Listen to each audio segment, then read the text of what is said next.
नमस्ते दोस्तों। आज के इस वीडियो में मैं आपको एक सुप्रीम कोर्ट के बहुत ही लैंडमार्क रूलिंग के बारे में बताने जा रही हूँ। वैसे तो ये जजमेंट काफ़ी पुरानी है, जैसे कि आप देख सकते हो 1966 की है, बट उसमें सुप्रीम कोर्ट ने कुछ मुद्दों पर कॉन्सेप्चुअल क्लैरिटी दी है, तो वो आज भी उतनी ही रिलेवेंट है to understand the law better. तो सबसे पहले तो आप उसका साइटेशन नोट कर लें। 62 ITR 566 Travancore sugar and chemicals limited versus commissioner of income tax Kerala. इस जजमेंट में सुप्रीम कोर्ट के सामने सेक्शन 37 में एक्सपेंडिचर को अलावेबिलिटी का इश्यू आया था। अकॉर्डिंग टू द रेवेन्यू यानी according to income tax department, जो एक्सपेंस था वो कैपिटल नेचर का था, तो वो अलाउ नहीं हो सकता था। और अकॉर्डिंग टू द SSC वो रेवेन्यू नेचर का था, तो वो अलावेबल था। तो उस मुद्दे पर सुप्रीम कोर्ट ने बहुत ही बारीकी से और बहुत ही खूबसूरती से एक डिस्टिंग्विश दिया है बिटवीन कैपिटल एंड रेवेन्यू, कौन कौन सा एक्सपेंडिचर रेवेन्यू हो सकता है। और सुप्रीम कोर्ट ने उस डिसीजन के जरिए एक बहुत ही साफ कर दिया है कि there is no universal application to distinguish between capital and revenue. It is purely based on facts and circumstances of each case. So now let's get into the facts of the case. Appellant एक limited company थी which was into business of the manufacturing of sugar, running a distillery and also a tincture factory. Appellant company float हुई थी to take over the business of the Travancore Sugars Limited, और Travancore Sugars Limited में state government का highest stake था। So appellate company ने एक agreement के जरिए गवर्नमेंट के साथ मिलकर एक एग्रीमेंट के जरिए कंपनी टेक ओवर की थी, और उसके बदले में गवर्नमेंट को एक परचेज कंसिडरेशन मिला था जो एग्रीड हुआ था एग्रीमेंट के तहत। और apart from that purchase consideration ये भी डिसाइड हुआ था कि the government shall be entitled to the 10% of the net profits of the company in every year. For this purpose disclose the net profits means the amount for which the company's audited profits in any year are assessed to the income tax in state of Travancore. Accordingly, for the EY 5859, company ने 42480 Travancore government को दिया agreement के तहत। और supreme court के सामने मुद्दा यही आया है कि ये जो अमाउंट कंपनी ने पे की है, whether it is revenue expenditure or capital expenditure, according to the income tax authority, it is capital expenditure, so it is not allowable. While according to the appellant, it is revenue expenditure not related to any capital consideration paid for the assets liabilities taken over by them, so it is allowable expenditure. और Kerala high court ने revenue की favour में decision दे के बोला कि capital expenditure constitute होता है, सो ये अलाउ नहीं होगा, और SSC के अगेंस्ट में उन्होंने डिसीजन दिया। Then SSC filed appeal with the Supreme Court, और ऑनरेबल सुप्रीम कोर्ट ने एक बहुत ही खूबसूरत तरीके से कैपिटल और रेवेन्यू का डिस्टिंग्विश दिया है। So now let's see what Supreme Court said in this regard. In its own words, what did Supreme Court say? It is often difficult in a particular case to decide and determine whether a particular expenditure is in nature of capital expenditure or in the nature of revenue expenditure. It is not easy to distinguish whether an agreement is for the payment of price stipulated in the installments or for making annual payments in the nature of income.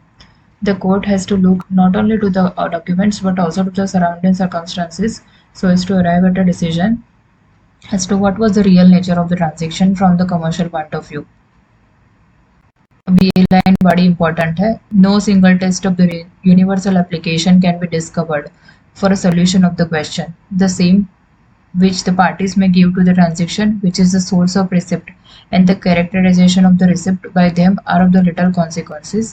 The court has to ascertain the true nature and character of the transaction from the covenants and the agreements of the tested in the light of the surrounding circumstances.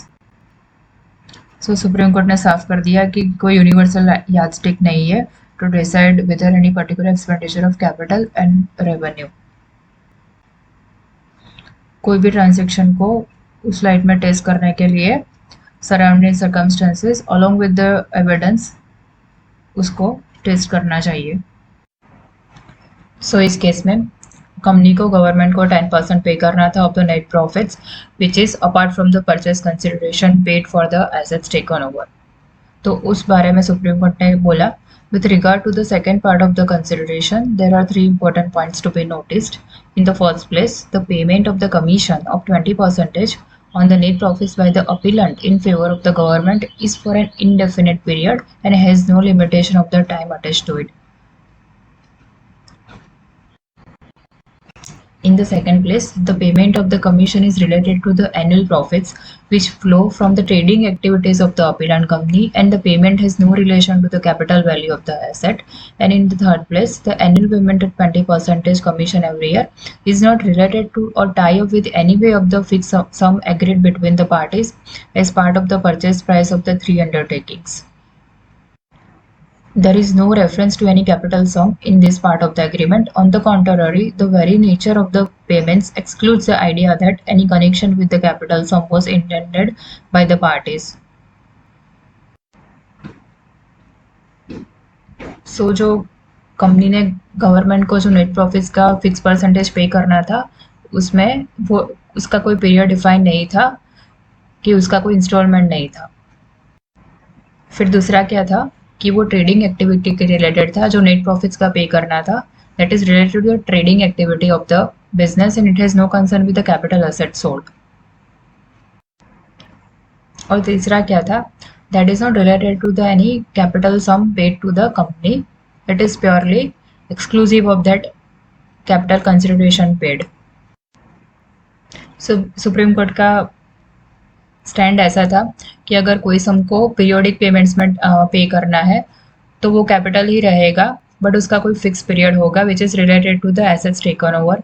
But इस case में ऐसा नहीं है, इसमें periodic sum है which is not related to the assets taken over but purely related to the trading activity of the business, और उसका कोई फिक्स ड्यूरेशन नहीं है, वो इनडेफिनेट पीरियड के लिए है, तो वो कैपिटल नहीं होगा, वो रेवेन्यू ही होगा.